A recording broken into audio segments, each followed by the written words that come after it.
জীবনের একটা দীর্ঘ সময় কাজ করেছেন গোয়েন্দা দপ্তরে। কংগ্রেস সেল ছিল, কমিউনিস্ট সেল ছিল, লেবার সেল ছিল, স্টুডেন্টস উইং ছিল। এই যে সেলগুলো এরা নেতাদের ফোনে আড়ি পাতেন? কি বলবো, এটাকে ঠিক ওইভাবে ব্যাখ্যা করা যাবে না, না, কিন্তু যোগাযোগ থাকে। গোপন জিনিস সবসময় কি আর ব্যাখ্যা করা যায়? যাদবপুর ইউনিভার্সিটির এই যে বদনামগুলো লোকে বলে, কতটা সত্যি? যাদবপুরে ছিলেন তো আপনি। যাদবপুরের ক্ষেত্রে বা অন্যান্য ক্যাম্পাসেও নজরদারির খুব দরকার আছে, কারণ এই যে আন্দোলনগুলো হয় এগুলো কিন্তু ওদের মস্তিষ্ক প্রসূত নয়। আপনি কোনো একটা মাদকের কথা বলছিলেন। একটা পিলার, সেই পিলারের সঙ্গে একটা ড্রেসিং টেবিলের সেট করা ছিল আয়না, এটা খুললো, দেখলাম ভেতরে আপনার মানে সে ভয়ঙ্কর ব্যাপার, 20 কেজি আফিম পেলাম আমি, 20টা প্যাকেট, বড় বড় প্যাকেট, 20 কেজি ওপিয়াম, হ্যাঁ অনেক দাম, এবং 1.5 কেজি হেরোইন। আচ্ছা, আমার মনে হয় সেই সময় that was the biggest haul in Kolkata at that point of time. Case ডায়েরিতে আমাদের বহু অতিথি আসেন, তাদের জীবনের কথা বলেন। পুলিশ অফিসাররা বিভিন্ন অপারেশনের কথা বলেন। আজ কেস ডায়েরিতে এমন একজন অতিথি যিনি জীবনের একটা দীর্ঘ সময় কাজ করেছেন গোয়েন্দা দপ্তরে। এই গোয়েন্দা দপ্তর আবার একটু আলাদা। আমরা সাধারণভাবে কলকাতা পুলিশের গোয়েন্দা দপ্তর বা রাজ্য পুলিশের গোয়েন্দা দপ্তর হিসেবে যাদেরকে ভাবি, তারা আসলে গোয়েন্দা পুলিশ, কিন্তু গোয়েন্দা দপ্তরটা আলাদা। রাজ্য পুলিশের ক্ষেত্রে এটা ইন্টেলিজেন্স ব্রাঞ্চ বলা হয়, আর কলকাতা পুলিশের ক্ষেত্রে এটা স্পেশাল ব্রাঞ্চ বলা হয়। আজ আমাদের অতিথি কেস ডায়েরিতে কলকাতা পুলিশ থেকে ডিসি হিসেবে রিটায়ার করা দেবাশিস চক্রবর্তী। নমস্কার। আমার প্রথমে প্রশ্ন যেভাবে স্বাভাবিকভাবেই আমরা জানতে চাই যে আপনি কিভাবে এই পুলিশের চাকরিতে এলেন? মনে হয়েছিল যে পুলিশ হবেন, নাকি অন্য কোনোভাবে বা কারোর দ্বারা প্রভাবিত হয়ে? না, কোনো প্রভাবের কোনো ব্যাপার নেই, এটা নর্মালি আমাদের পড়াশুনো চলছিল।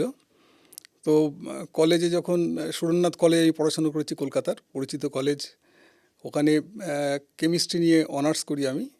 কেমিস্ট্রি অনার্স কমপ্লিট করার পরে আমি প্রথম দিকে অন্য চাকরির কথা ভাবছিলাম, স্কুল মাস্টারি বা অন্য কিছু। তারপর দেখলাম একটা অ্যাডভার্টাইজমেন্ট আর কি, কলকাতা পুলিশে সাব ইন্সপেক্টর পদে। তো সেটাতেই অ্যাপ্লিকেশান করলাম, আমার পরিচিত আরও কয়েকজন করেছিলেন। তো অ্যাপ্লিকেশান করলাম এবং তারপরে আমাদের ফিটনেসের জন্যে পরীক্ষা হলো পিটিএসে, পুলিশ ট্রেনিং স্কুলে। তখন ওখানে একদিন, এবং সেখানে আমি ফিট হয়ে গেলাম। আচ্ছা, মানে আপনি কি ভেবেছিলেন ফিট হবেন না? হাইট, ওয়েট, চেস্ট, আচ্ছা এগুলো, হ্যাঁ। তো এটা ঠিকই ছিল আমার, ওরা যে মেজারমেন্ট যেটা ছিল, মেজারমেন্টে ফিট হলাম আর কি। আচ্ছা। তারপরে আমাদের রিটেন এক্সাম হলো। রিটেন এক্সাম আমার হয়েছিল কলকাতা ইউনিভার্সিটিতে। তো ওখানে রিটেন এক্সাম দিলাম। আমাদের প্রচুর লোক, ওপেন মার্কেট সিলেকশন হয়েছিল, আচ্ছা। হাজার হাজার ছেলে পরীক্ষায় অ্যাপিয়ার হয়েছিল। তো তারপরে দেখলাম যে আমার নাম লিস্টে আছে, শর্ট লিস্ট হয়েছে, এবং পরবর্তীকালে ইন্টারভিউ ডাকে আমাকে লালবাজারে। সেখানে আমাদের ইন্টারভিউ বোর্ডে অনেকেই ছিলেন, তার মধ্যে ছিলেন দীনেশ চন্দ্র বাজপেয়ী, ডিসি বাজপেয়ী, তখন ডিসি সদর ছিলেন, হেডকোয়ার্টার।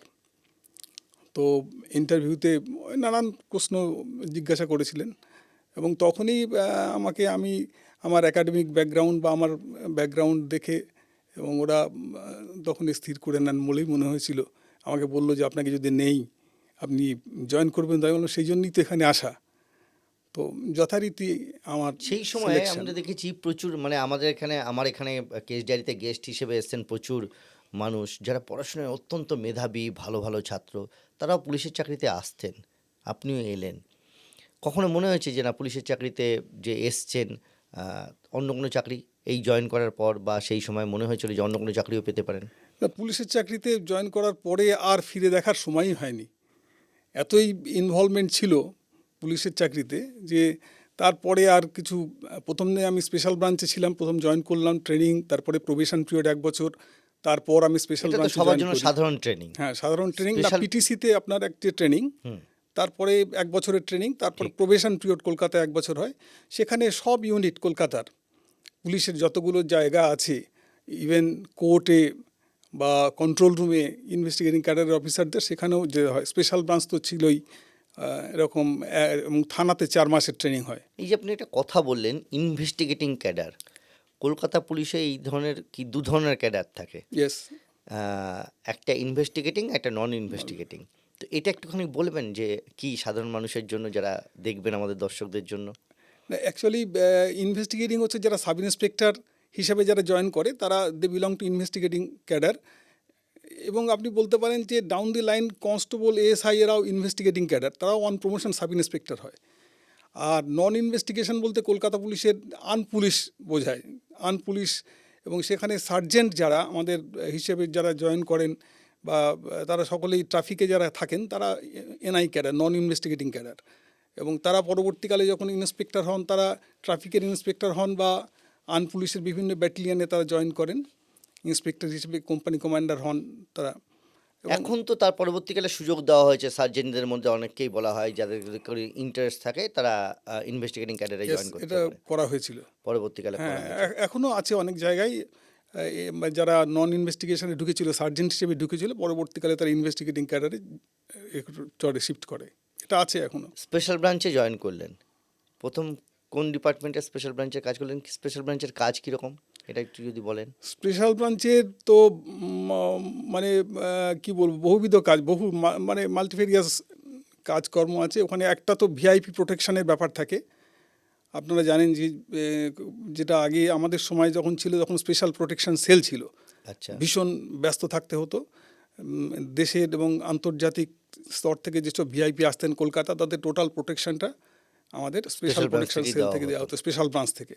আচ্ছা, এছাড়া কি কি ওখানে বিভাগ আছে? এছাড়া ওখানে সব রকম উইং আছে, পলিটিক্যাল উইং আছে। আচ্ছা, তার মধ্যে আপনার আমি পুরোনো দিনের কথা বলছি, সেই সময় ওখানে সব কিছু ছিল। কংগ্রেস সেল ছিল, কমিউনিস্ট সেল ছিল, লেবার সেল ছিল, মানে সব কিছু ছিল। স্টুডেন্টস উইং ছিল, কমিউনাল সেল ছিল। এখন পরবর্তীকালে ওটা ভাগ হয়ে হিন্দু মুসলিম সেল হয়েছে। এরকম সব রকম সেল আছে, উইং আছে, সব কিছু, মানে সব লেভেলের পুলিশের ইন্টেলিজেন্স কালেকশনের। এলডব্লিউই নেই? হ্যাঁ হ্যাঁ, লেফট উইং এক্সট্রিমিস্ট আছে, ওটা মানে আগে নকশাল নকশাল সেল। সেল ছিল যেটা, ওটা টেরোরিস্ট সেল ছিল। আচ্ছা, তো এই সেলগুলোর, এই যে এতগুলো সেল, এই যে আপনি বলছেন কংগ্রেস সেল বা communist cell, communist cell, labour cell, সব। লেবার সেল, এই সেলগুলোর কাজ কীরকম হতো? এই সেলগুলোর কাজ হতো, এরা তো জানেন সিক্রেটলি ইন্টেলিজেন্স কালেকশন করতে হয় বিভিন্ন, যেমন ধরুন লেফট উইংয়ের কথা আপনি বললেন, তো সেক্ষেত্রে দেখা যাচ্ছে যে ওরা বিভিন্ন জায়গায় ওরা বিভিন্ন প্রোগ্রাম করতো নিজেদের, খুব বেশি তার প্রচার ছিল না। কোথাও আপনার ওই ভারত সভা হল বা এরকম হলে টলে খুব অল্প লোকজন মিলে অনেক সময় করতো। সেখানে আমাদের এই সেল থেকে তারা যারা স্পেশালি ট্রেন্ড অফিসার তারা যেত, এবং যেভাবেই হোক, কখনো রিপোর্টারের ছদ্মবেশে, কখনো অন্য কোনোভাবে, হ্যাঁ, তারা ঠিক সেখানে এন্ট্রি নিয়ে নিত এবং তাদের আলোচনার বিষয়বস্তু। মানে রিপোর্টারের ছদ্মবেশ নেওয়াটা নতুন কিছু নয়। না না, নতুন কিছু আমরা নয়। প্রকাশ্যে দেখেছিলাম তার বড় ধরনের আকার, ছত্রধর মাহাতোকে রিপোর্টারের বেশে গ্রেপ্তার করা হয়েছিল। কিন্তু রিপোর্টারের এই বেশে যে বিভিন্ন সভা সমিতিতে যাওয়া, নজর রাখা, এটা দীর্ঘদিন ধরে চলে আসছে। হ্যাঁ, সবার সুবিধা তো যেতেই পারে, সেখানে সবাই ওপেন। তো এমনকি মানে ইনডোর মিটিংয়েও, ইনডোর মিটিং, হ্যাঁ, ইনডোর মিটিংয়েও পুলিশ এইভাবে রিপোর্টার বা এরকমভাবে যেতে পারে বা গিয়েছে আর কি বরাবরই। আচ্ছা, এই যে ধরুন সার্ভিসে যারা থাকছেন, জেনারেল সার্ভিসে, মানে কলকাতা পুলিশের অন্যান্য জায়গায় তাদের একটা পোশাক থাকে হোয়াইট কালার, এবং তার সঙ্গে জুতো থাকে, ক্যাপ থাকে, এগুলো তো সার্ভিস থেকে দেওয়া হয়। তো স্পেশাল ব্রাঞ্চে তাদের তো কোনো ইউনিফর্ম থাকে না। ইউনিফর্ম থাকে না, তবে একটা স্পেশাল অ্যালাউন্স থাকে আর কি স্পেশাল ব্রাঞ্চে। আচ্ছা, তো সেই ক্ষেত্রে স্পেশাল ব্রাঞ্চে খুব একটা মিনিমাম একটা নমিনাল একটা ব্যাপার থাকে আর কি। তো সেটা হয় না, বরং আরও কমফোর্টেবল নিজের আইডেন্টিটি কনসিল করার জন্যে, এটা তো একটা যেটা দরকার কাজের জন্যে, এখানে স্পেশাল ব্রাঞ্চে প্লেন ক্লথস বরাবরই আমাদের কাজের সুবিধা করে আর কি। এই স্পেশাল ব্রাঞ্চের যারা কাজ করেন কর্মী, তাদেরও কি সেখানেও কি ওই কনস্টেবল, সাব ইন্সপেক্টর বা তারা হায়ার র্যাঙ্ক এরকমভাবেই থাকে? হ্যাঁ, হায়ার র্যাঙ্কে থাকে। এখানে ওয়াচার বলা হয় সাধারণত, যারা ওয়াচ করে কনস্টেবলরা। আচ্ছা, এবং এ থাকে, বাকি তো সাব ইন্সপেক্টর, ইন্সপেক্টর র্যাঙ্ক তাদের থাকে। এই যে তারা বিভিন্ন জায়গায় যাচ্ছেন, কোনো জায়গায় যদি আইডেন্টিটি ডিসক্লোজ হয়ে যায় বা ধরা পড়ে যায়, এরকম সম্ভাবনা তো থাকে। হ্যাঁ, সম্ভাবনা থাকে।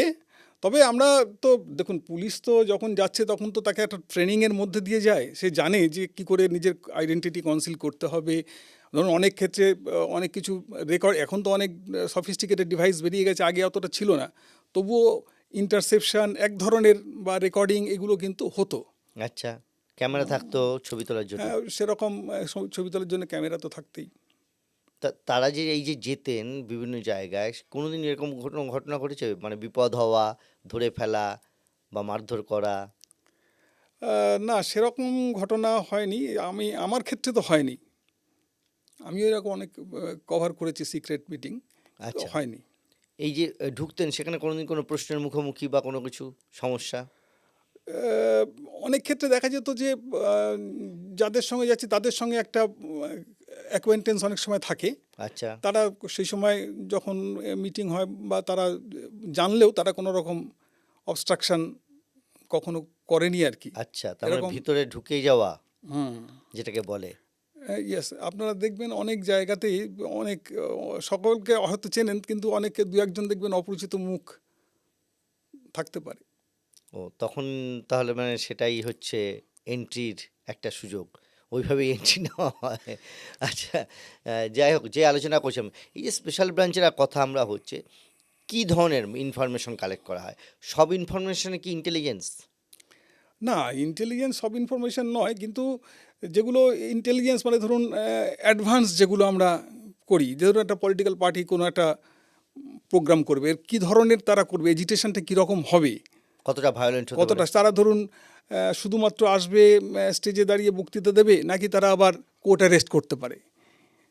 এই যে একটা ব্যাপার, ধরুন এই জিনিসগুলো আমাদের তো ইন্টেলিজেন্স ব্যাকআপ না থাকলে এই ইউনিফর্ম অ্যারেঞ্জমেন্টটা এটা মানে ঠিক কার্যকরী তখন হবে না হবে না। অনেক সময়। আচ্ছা, আমরা অনেক সময় দেখেছি, ধরুন বিভিন্ন অভিযানে প্রথম অভিযান শুরু হচ্ছে, শান্তিপূর্ণভাবে শুরু হচ্ছে এবং তাতে পুলিশ মোতায়েন রয়েছে। পরবর্তীকালে প্রচুর ভায়োলেন্স, প্রচুর মব অর্গানাইজড হলো, পুলিশকে মারধর করছে, পুলিশকে রাস্তায় ফেলে পেটাচ্ছে। সেটা কি, আপনি কি মনে করেন যে এসবির সেখানে ব্যর্থতা, নাকি এটা তৈরি হয়ে আসে এরকমভাবে, যেটা গোপন থাকে, যেটা না, কখনো প্রকাশ্যে আসে? গোপন থাকে মানে পুলিশের তো সব রকমভাবে তৈরি থাকে, পুলিশ ইউনিফর্ম অ্যারেঞ্জমেন্ট যেটা থাকে এরকম হতে পারে, কিন্তু পুলিশ অনেক সময় কি হয় মানে ঠিক অর্গানাইজড ওয়েতে জিনিসটা হ্যান্ডেল করতে পারে না আর কি। কীরকম? যেমন ধরুন আমি বলছি যে এই যে মারধর খেয়ে কেউ হয়তো বিচ্ছিন্ন হয়ে গেল, তাকে টেনে ধরে হয়তো অনেক সময় হ্যাকেল করলো, হ্যাকেল মারধর করলো, করলো। কিন্তু পুলিশের যদি তারা যদি ঠিক এক জায়গায় থাকে, প্রত্যেক অফিসার তারা যদি তাদের সঙ্গে যখন এটাকে ডিপ্লয়মেন্ট হয় তখন সব কিছু দেখেই করা ব্রিফ হয় আর করা কি, হয়। প্রত্যেকের এবং ব্রিফিং হয় প্রপার। সেখানে কোনো একটা জায়গায় গণ্ডগোল হয়ে গেলে তখন এই সমস্যা হয়, আলাদা হয়ে গেলে, বিচ্ছিন্ন হয়ে গেলে সেক্ষেত্রে সমস্যাটা বেড়ে যায়। আচ্ছা, ধরুন কোনো একজন পুলিশকর্মী মার খাচ্ছেন, ইউনিফর্ম পুলিশকর্মী মার খাচ্ছেন, তিনি পদমর্যাদায় সিনিয়র অফিসার, তার পাশে একজন স্পেশাল ব্রাঞ্চের কর্মী দাঁড়িয়ে আছেন, তিনি কি মার খাওয়াটা আটকাবেন, নাকি তিনি অবজার্ভ করবেন কারা মারছে? না না, মার খাওয়ার তো সবসময় আটকাতে হবে, সেক্ষেত্রে দাঁড়িয়ে অবজার্ভ করার কোনো অবকাশই নেই। সেটা তো তার কাজের মধ্যে দিয়েই সেগুলো সব কিছুই কভার করতে হবে। না, স্পেশাল ব্রাঞ্চের কর্মী তো তাহলে প্রকাশ্যে, তার তো আইডেন্টিটি প্রকাশ্যে চলে না, আসবে যে তিনি দেখুন একজন পুলিশের কর্মী। একজন ইউনিফর্ম পুলিশকে কেউ ধরে মারছে আর সেখানে চার স্পেশাল পাঁচজন ধরে ব্রাঞ্চের। মারছে, একজন দাঁড়িয়ে রয়েছে যার স্পেশাল ব্রাঞ্চের লোক, যার কাজ হচ্ছে অবজার্ভ করা, সে কি গিয়ে ঠেকাতে আগে না না, ঝাঁপিয়ে পড়বে? ঠেকাতে যাবে এবং যারা ইউনিফর্মের বাকি যারা আছে বা স্পেশাল ব্রাঞ্চের যদি আরও কেউ, একা পুলিশ কখনো একা ডিউটি করে না, সঙ্গে থাকে এবং তাদের নিয়ে তখন তাকে রেস্কিউ করার রেস্কিউ চেষ্টা করার করবে। চেষ্টা করতে হবে অবশ্যই, আচ্ছা, রেস্কিউটা হচ্ছে প্রথম কাজ। প্রথম কাজ। এই যে স্পেশাল ব্রাঞ্চের কথা আপনি বললেন, যেখানে লেফটের সেল রয়েছে, মানে বা কমিউনিস্ট সেল রয়েছে, কংগ্রেস সেল রয়েছে, এই যে সেলগুলো, এরা নেতাদের ফোনে আড়ি পাতেন?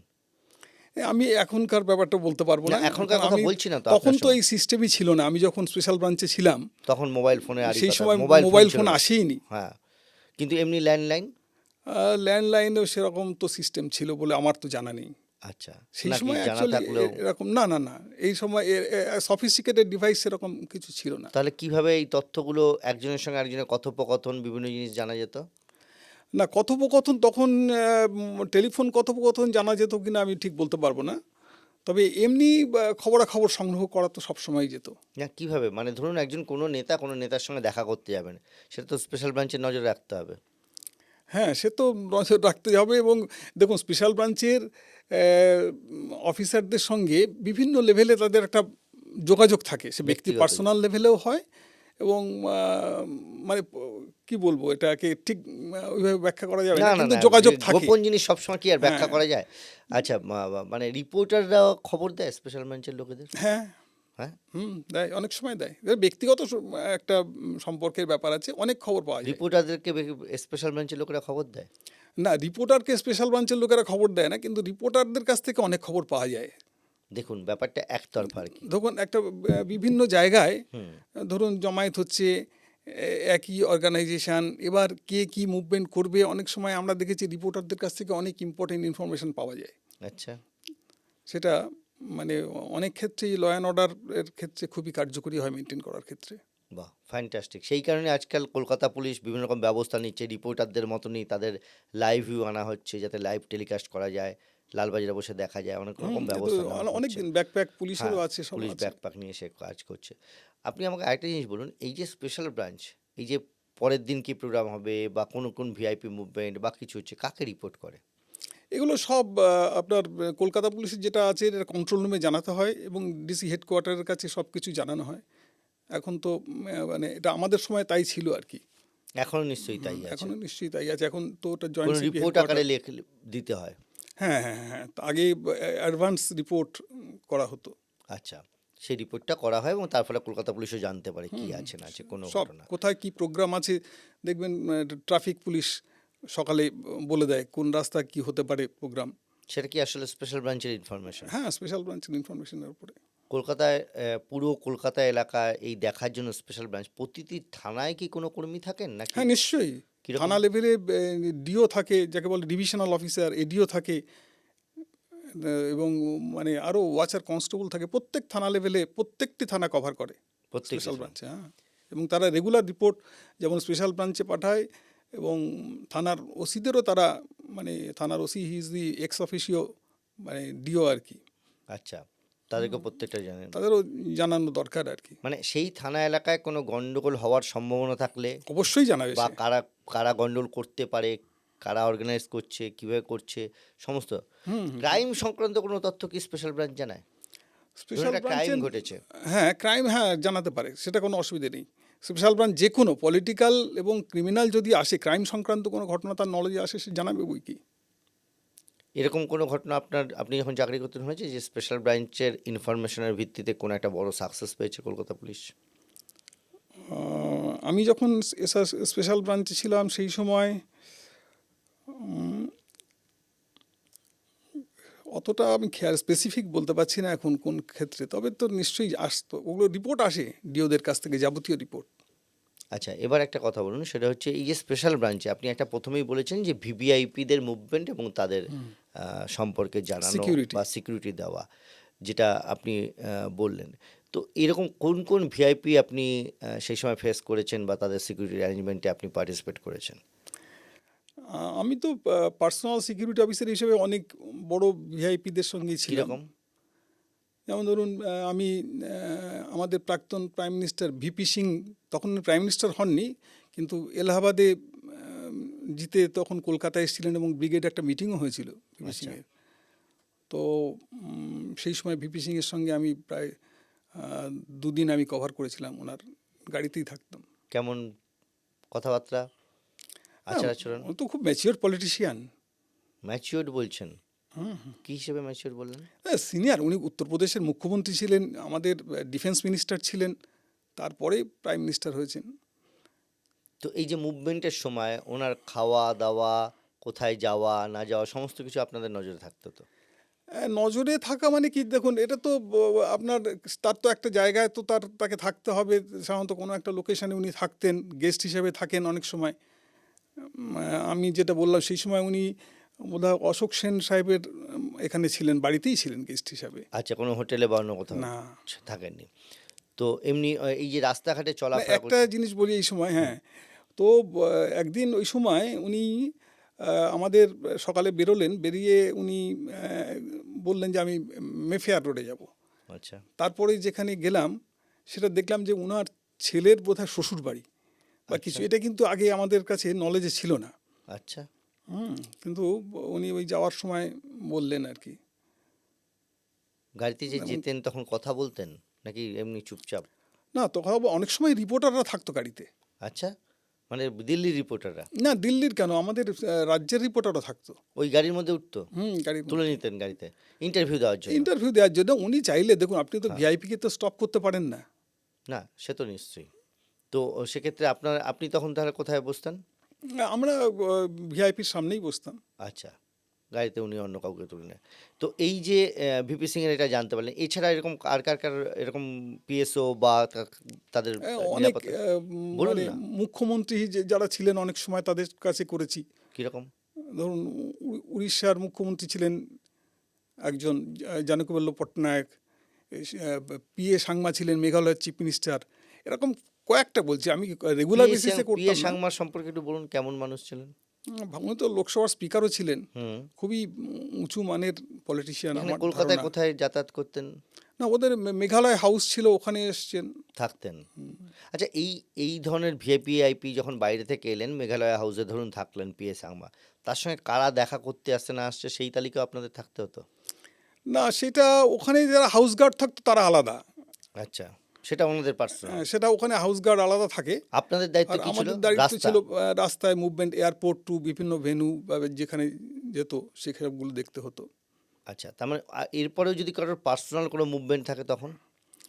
না, সেইটা দেখুন, সেগুলো সব কিছু তো ওদের একটা থাকে আগে থেকে, মানে কি বলবো, এটা তো একটা প্রোগ্রাম ফিক্স করা ধরুন থাকে। কোনো একজন ভিআইপি কলকাতায় এলেন, এসে তিনি তার প্রোগ্রাম সমস্ত কিছু ঠিক করা আছে, তার বাইরেও এই যে যেমন ভিপি সিং আপনি বললেন যে ছেলের শ্বশুর বাড়ি গেলেন, সেরকম কোনো ভিআইপি তার কোনো পরিচিত কারোর বাড়িতে গেলেন, কোনো বান্ধবীর বাড়িতে গেলেন, তো সেটা কি আপনারা তখন সিকিউরিটি দিতেন, না আপনারা জানতেন বা রিপোর্ট করতেন?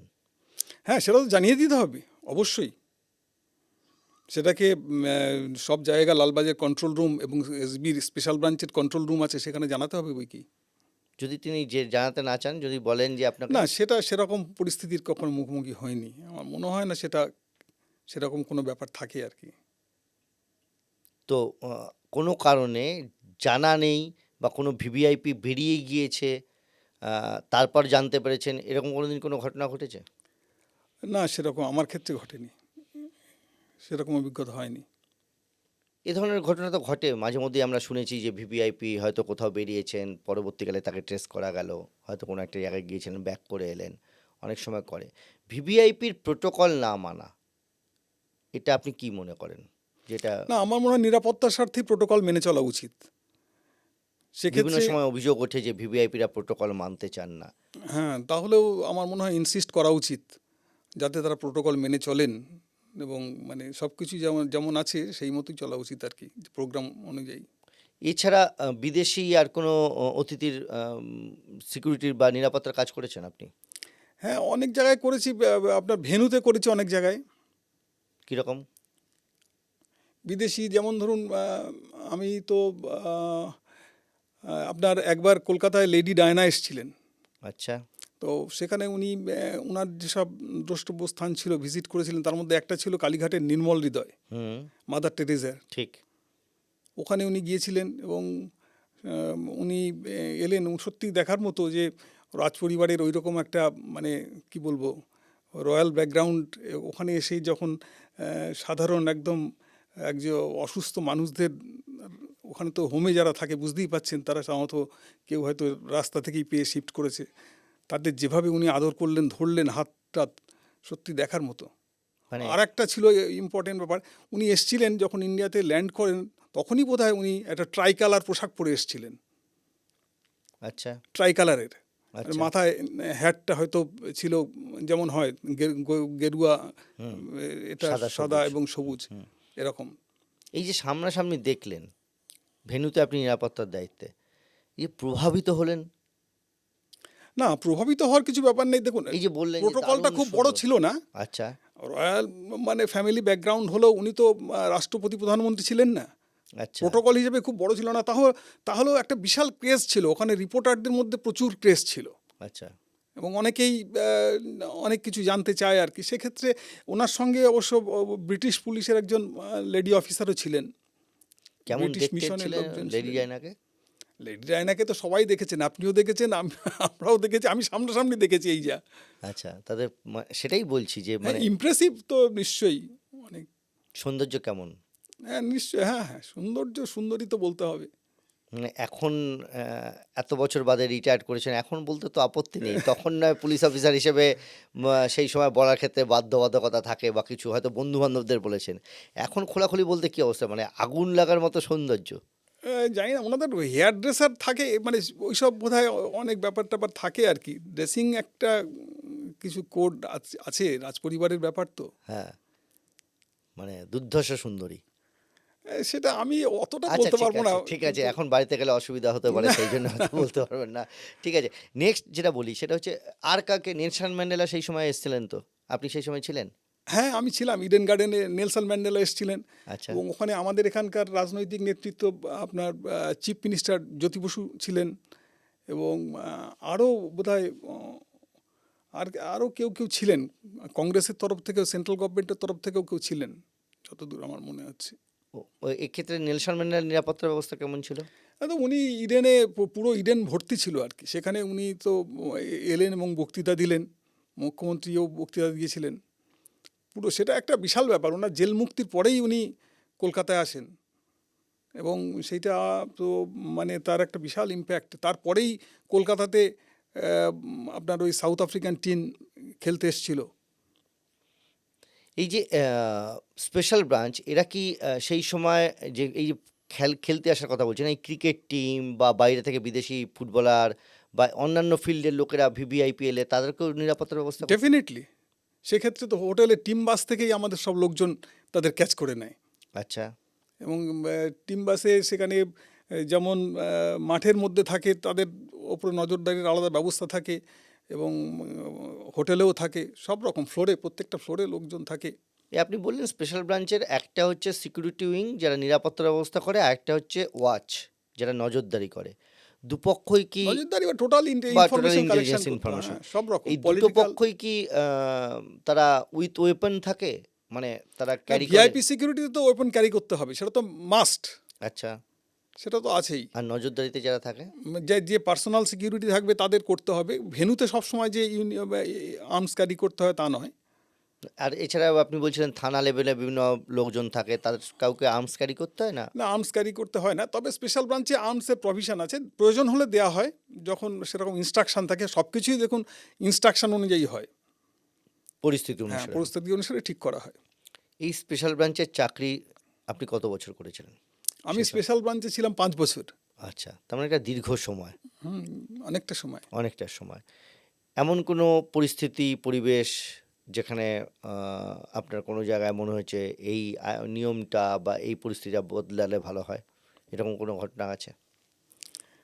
আহ, দেখুন, এটা তো ব্যাপার হচ্ছে যে সিকিউরিটি পার্সোনেল কতটা, তার প্রক্সিমিটি কতটা কাছাকাছি যেতে পারবে, কারণ তাদের একটা প্রাইভেসির ব্যাপার থাকে। এই ক্ষেত্রে যারা বিদেশি তাদের অনেক সময় আমার মনে হয় যে তাদের নানান রকম থাকে, ট্যাবু থাকে বা থাকে, সেগুলো বুঝে চলতে হবে। সেটা যে থাকবে সে যদি মনে করে যে আমি সবসময় সিকিউরিটির সঙ্গে, মানে ভিআইপির সঙ্গে একদম সেঁটে থাকবো, তাহলে সেটা ভালোভাবে নাও নিতে পারে আর কি। একটু দূরত্ব বজায় রাখতে হয়। হ্যাঁ নিশ্চয়ই। স্পেশাল ব্রাঞ্চের কাজ শেষ, তারপর কি করলেন? তারপর কোথায় জয়েন করলেন? তারপরে আমি জয়েন করলাম আপনার কলকাতা পুলিশের সাউথ ডিভিশনে। সেই সময় সাউথ ডিভিশন তো অনেকটা বড়, হ্যাঁ, বিশাল বড় সাউথ ডিভিশন, পরে তো ভাগ হয়েছে। 14টা থানা তখন। কোন জায়গায় জয়েন করলেন? আমি জয়েন করলাম বালিগঞ্জ থানা। খুব আচ্ছা। পিসফুল থানা, ভালো লোকেদের বসবাস ওখানেই আমি কাজ করলাম। বালিগঞ্জ? প্রথমে শুরু করলাম বালিগঞ্জ, তারপরে কড়েয়াতে ছিলাম অনেক দিন, 5 বছর। বাহ, দুটো মিলিয়ে তার মানে একটা পিসফুল আর একটা। হ্যাঁ, কড়েয়াটা কিছুটা ডিস্টার্ব ছিল, কারণ পার্ক সার্কাস, তিলজলা এইগুলো কড়েয়ার পার্ট ছিল। সেখানে একটু আপনার ডিস্টারবেন্স অনেক সময় মাঝে মাঝে হয়েছে। এই ডিস্টারবেন্স বা এই যে মাঝে মাঝে সমস্যা হচ্ছে, কী ধরনের সমস্যা হতো ওখানে? কী ধরনের সমস্যার মধ্যে দেখুন, ল অ্যান্ড অর্ডারের সমস্যা যে খুব মেজর কিছু ছিল বা পলিটিক্যাল কোনো সমস্যা সেরকম সেই সময় দেখিনি আর কি। আচ্ছা। ওখানে তো দেখুন, ওখানে কড়েয়াতে অনেক কোয়ার্টার আছে, মিনিস্টাররা থাকতেন ঠিক। তখন বামফ্রন্টের ঠিক। আমলে। হুম। স্বয়ং পুলিশ মন্ত্রী থাকতেন ওখানে, পরবর্তীকালে মুখ্যমন্ত্রী বুদ্ধদেব ভট্টাচার্য পাম অ্যাভিনিউতে থাকতেন। তো ওই জায়গাগুলো কিন্তু একটু মানে ওরকম নয়, পাম অ্যাভিনিউ মানে খুব যে সফিস্টিকেটেড জায়গা ছিল তা না, কোয়ার্টার ছিল, ওখানে আরও অনেক নেতা মন্ত্রী ওখানে থাকতেন।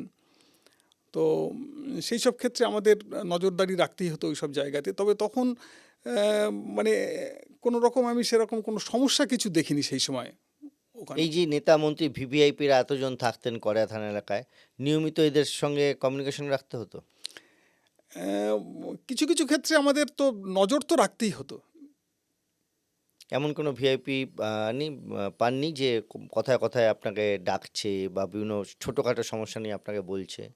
না, সেরকম আমি তো খুব একটা সেরকম পাইনি। তবে ওখানে তাদের বাড়িতে বা অনেক সময় অনেক কিছুই হয়েছে, উৎপাত ডিস্টারবেন্স হয় আর কি। কীরকম একটু দু একটা যদি বলেন, নাম করতে হবে না, এমনি যদি বলেন কীরকম ঘটনা?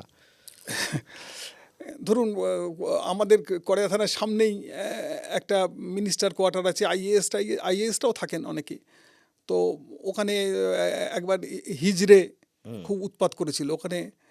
কারোর বাচ্চা হয়েছিল বা কিছু? কারোর একজন বোধহয় লেডি অফিসারের বিয়ে টিয়ে হয়েছিল আর কি। আচ্ছা, সেই সময় এসে খুব, তো সে আমাদের ফোন করতেই আমরা ওখানে গেলাম এবং ইন্টারভেন করি। তো এইরকম ধরনের কিছু মানে কিছু এইরকম ছোটোখাটো সমস্যা? ছোটোখাটো সমস্যাও অনেক সময় ফেস করতে হয় পুলিশকে। আচ্ছা, মানে বিশেষ করে ভিভিআইপিদের ক্ষেত্রে? মানে যারা আর কি ভিআইপি আর কি, ভিআইপি তো সাধারণত ভিভিআইপি দুটো মিলিয়ে আপনার যেহেতু স্পেশাল ব্রাঞ্চের দীর্ঘদিনের কাজের অভিজ্ঞতা ছিল, ফলে আপনি ট্যাকেল করতে আরও বেশি দক্ষ ছিলেন। অ্যাকচুয়ালি এগুলো তো পুলিশের মানে কাজের মধ্যেই পড়ে, এগুলো যে খুব কঠিন কিছু ব্যাপার তা নয়, একটু ডেলিকেট হ্যান্ডলিং করতে হবে আর কি। ধরুন কারো বাড়িতে জল আসছে না, ধরুন কারো বাড়িতে সামনে একটু আবর্জনা পড়ে রয়েছে, ধরুন বাড়ির সামনে কয়েকজন লোক দাঁড়িয়ে রয়েছে সন্দেহজনক, এরকম নাকি প্রচুর ফোন পুলিশের কাছে যায় ভিআইপিদের তরফ থেকে? মাঝে মধ্যেই যায় বা বলা থানা হয়? লেভেলে কিন্তু সেরকম আমি পাইনি। আমি অ্যাকচুয়ালি কোরিয়াতে I was assign to work as anti rowdy officer, আচ্ছা এবং সেই কাজেই বেশিরভাগ সময় খুব ব্যস্ত ছিলাম। আচ্ছা। এবং বিভিন্ন কেসের ইনভেস্টিগেশন তো ছিলই। তো যে জন্যে এইসব ব্যাপারগুলো আমার মনে হয় না খুব একটা। আর আমাদের তখন তো আহ, আহ, আমার মনে হয় না যে সেরকম কোনো সমস্যা এসব না নিয়ে না, হয়েছে। আপনি সমস্যা থাকলেও কেন বলবেন এতদিন পরে? আর না না, বলার কি আমার আছে? না ঠিক আছে, সেরকম আমি যেটা পাইনি। জানতে চাইছি সেটা হচ্ছে আপনি একটা কথা বললেন ARS, anti rowdy, sorry officer anti rowdy officer, হ্যাঁ। ARO, anti rowdy officer. এই অ্যান্টি রাউডি অফিসারের একটি থানায় কাজ কি? অ্যান্টি রাউডির অফিসারের দেখুন, যে দেখতে হবে এলাকায় যেসব রাউডি এলিমেন্ট তো থাকেই সব জায়গাতেই। তো তাদের অ্যাক্টিভিটিস যাতে চেক করতে হবে, তাদের উপরে নজরদারি রাখতে হবে, প্রয়োজনে তাদের অ্যারেস্ট করতে হবে, এবং সাধারণত রেগুলার ড্রাইভ একটা করতে হয় থানা লেভেলে। এই কোরিয়ায় থাকাকালীন ওখানকার যারা অ্যান্টি রাউডি, যারা রাউডি ছিল, তাদের অ্যান্টি রাউডি কোনো অ্যাক্টিভ মেজার্স আপনি নিতে পেরেছিলেন? হ্যাঁ, নিশ্চয়ই প্রচুর। তখন তো দেখুন কলকাতায় সেই সময় একদিকে ওই আপনার গুড্ডা, তারপরে গব্বর, এদের নাম শুনেছেন নিশ্চয়ই, এরা দাপিয়ে বেড়াচ্ছিল। আর একদিকে অনেক সময় তারা বিভিন্ন জায়গায় দেখুন এইসব প্রমোটার চক্রের ঝামেলা, সেখানেও এইসব রাউডি এলিমেন্টের অনেক রকম আছে। তো সব কিছু মিলে সেই সময় আহ, অনেক প্রচুর অ্যারেস্ট করতে হয়েছে রাউডি এলিমেন্ট। এই যে গুড্ডা আর গব্বরের কথা বললেন, গব্বর হ্যাঁ, ওরা কোরিয়াতে থাকতো না, কিন্তু ওদের সাকরেদরা অ্যাক্টিভিটি, অনেকে থাকতো, তাদের রেগুলার অ্যারেস্ট করা গব্বর তো হয়েছে। পুলিশ কনস্টেবলকে বোম মেরেছিল, মেরে। হ্যাঁ হ্যাঁ হ্যাঁ, এসব হয়েছিল কিছু ঘটনা, আমি স্পেসিফিক বলতে পারবো না, তবে হয়েছে। এবং আহ, এটা কোরিয়াতেই একবার হয়েছিল, ওর লোকজন নিয়ে বসেছিল সেখানে, একটা মানে আমাদের পুলিশের লোকজন যাচ্ছে সেই সময়, একটা চিনতে পারেনি গব্বরকে। তো যাই হোক, কেন বসে আছে বা এই ধরনের মদ খাচ্ছিল হয়তো, চেস করাতে সে ভীষণ মানে করে, এবং আলটিমেটলি ও পালিয়েই যায় একটা মোটর সাইকেল নিয়ে। কি করেছিল? ও পরে জানা গেল যে একটা মোটর সাইকেল চুরি করে এনে পার্ক সার্কাস মার্কেটের ওখানে না, ওখানে বসে মদ খাচ্ছিল, পুলিশ চেস করলো, তখন ও কি করেছিল? চেস করলে ও পুলিশকে একটা মানে ধস্তাধস্তি হয়েছিল খুব। আচ্ছা তারপরে ও পালিয়ে যায় আচ্ছা, মোটর সাইকেল নিয়ে। কোনো আর্মস ওয়েপন কিছু ব্যবহার করেনি? আর্মস ওয়েপন ব্যবহার করেনি, হয়তো থাকতে পারে ওর কাছে আর্মস ওয়েপন। কীরকম কীরকম এরা তখনকার এই গুন্ডারা কীরকম, কতটা খারাপ ছিল বা কতটা খতরনাক ছিল? হ্যাঁ, ডেয়ারিং অ্যাক্টিভিটিস বলে অনেকে। পরবর্তীকালে ওকে অ্যারেস্টও করে এনেছিলাম, ও অন্য একটা জায়গায় ধরা পড়েছিল, আমরা কীভাবে ওকে ধরেছে? কাস্টডি নিয়ে হুম, এসেছিলাম। হুম, হুম। আচ্ছা, তো এরা কতটা কতটা খতরনাক ছিল? এই যে আপনি বলছেন যে এরা খুব ডেয়ারিং ছিল, কতটা ডেয়ারিং ছিল? হ্যাঁ, ওদের অ্যাক্টিভিটিস একটু ডেয়ারিংই ছিল। অনেক খুন বা এই রকমের ওদের এগেনস্টে তো এই যে কেস হয়েছে। খুন করছে, কেস হয়েছে, তাকে অ্যারেস্ট করা যেত না কেন? রাজনৈতিক মানে অ্যারেস্ট তো হয়েছে, কনভিকশন হয়ে গেছে, আমি জানি না লেটেস্ট পজিশন। তো একদম হয়েছে। পুলিশ প্রচুর অ্যাকশন নিয়েছে ওদের এগেনস্টে, এবং তাদের খুব বেশি দিন ওরা এটা কন্টিনিউ করতে পারেনি। এছাড়াও সেই সময় ধরুন এই আপনি যে এলাকা বালিগঞ্জ বা করে কড়িয়ার যেটা কথা বলছেন, সেই সময় এমন কোনো ঘটনা ঘটেছে যেটা, যে কোনো ক্রাইম যেটা আপনার খুব অন্যরকম মনে হয়েছে, বা যেটা ইনভেস্টিগেশন আপনি করেছেন বা আইও ছিলেন? এক্সটর্শনাল অ্যাক্টিভিটিস তো ছিল। একটা কেস আমি বলতে পারি, যেটা আমি আইও ছিলাম। সেটা হচ্ছে যে তিলজলা শিবতলা লেনে একজন একটা সাউয়ের দোকান ছিল, মুদির দোকান, আপনারা জানেন বিভিন্ন জায়গায় ভেতরে ভেতরে ওরা দোকান টোকান থাকে ওদের। তো ওখানে একজন মহিলা দোকান চালাচ্ছিলেন, মুন্নি দেবী। তো পাড়ারই একজন ওই রকম রাউডি এলিমেন্ট, সে যায় টাকা চায়, এবং সে দিতে অস্বীকার করলে তাকে গুলি করে দেয়। এবং অল্পের জন্যে এটাই মহিলা তো বেঁচে ভয়ঙ্কর গিয়েছিল, ঘটনা। গলায় গুলি লাগে, এবং মানে সঙ্গে সঙ্গে মহিলাকে শিফট করা হয় হসপিটালে। এবং আমি স্পটে পৌঁছে যাই খুব তাড়াতাড়ি, ওখানেই কাছাকাছি ছিলাম আর রাউন্ডে ছিলাম।